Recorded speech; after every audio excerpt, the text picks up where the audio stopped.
In this morning's Breakfast Bible Bites, we will continue studying the prophecy in Psalm 46, reading from verses 8 and 9. Verse 8 says, "Come, behold the works of the Lord, who has wrought desolation in the earth." If this truly speaks of the moments before Christ sets up his millennial kingdom, then this verse is a call, a beckoning for the tribulation survivors in Jerusalem and to the remnant Jews still in Babylon to come out and behold the deliverance of God by his right hand. We catch a snippet of this in Jeremiah 51, 44b through 45.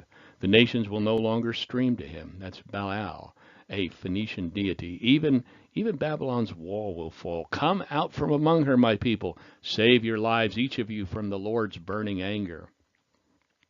As a church awaiting the coming millennial kingdom, the plan of God is not hidden from us, and as we read in our daily newspapers, we should be able to see God's hand at work in preparation.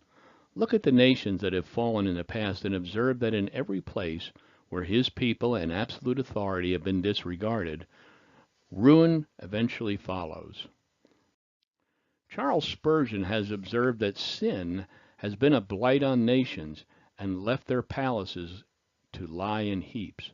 He makes wars to cease to the end of the earth, according to Psalms 46:9. He breaks the bow and cuts the spear in two. He burns the chariots with fire. This passage confirms the reference to the beginning of the millennial reign of Christ, since there has never been a time in recorded history where the earth has been free of wars. One of my notes says there are many churches that teach a system of scriptural interpretation known as preterism or amillennialism. This is a Christian eschatological view that interprets prophecy of the Bible as events which have already happened or have been fulfilled. We are approaching this psalm from a dispensationalist view, which refers to a central tenet of the Abrahamic, Davidic, and new covenants that are being progressively fulfilled today, as well as having future fulfillments during the millennial kingdom. These terms describe a broad spectrum of belief systems, each with many variations. However, from a dispensational view, we read in the prophecy of Daniel 2:44 through 47, as he describes Nebuchadnezzar's vision. During the reign of those kings, the God of heaven will set up a kingdom that will never be destroyed or conquered. It will crush all those kingdoms into nothingness, and it will stand forever. That is the meaning of the rock cut from the mountain, though not by human hands, that crushed to pieces the statue of iron, bronze, clay, silver, and gold. The great God has shown the king what will happen in the future. The dream is true and its meaning is certain. Then King Nebuchadnezzar threw himself down before Daniel and worshipped him, and he commanded his people to offer sacrifices and burn sweet incense before him.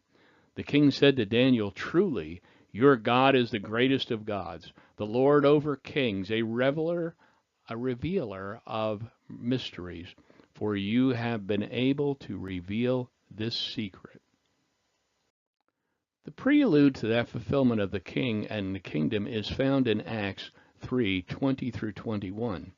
Then times of refreshment will come from the presence of the Lord, and he will again send you Jesus, your appointed Messiah, for he must remain in heaven until the time of final restoration of all things, as God promised long ago through his holy prophets. Jesus in Matthew 12:17 through 21 quotes Isaiah's prophecy, identifying himself as the Messiah who is to come. This fulfilled the prophecy of Isaiah concerning him. "Look at my servant, whom I have chosen. He is my beloved who pleases me. I will put my spirit upon him, and he will proclaim justice to the nations. He will not fight or shout or raise his voice in public. He will not crush the weakest reed or put out a flickering candle.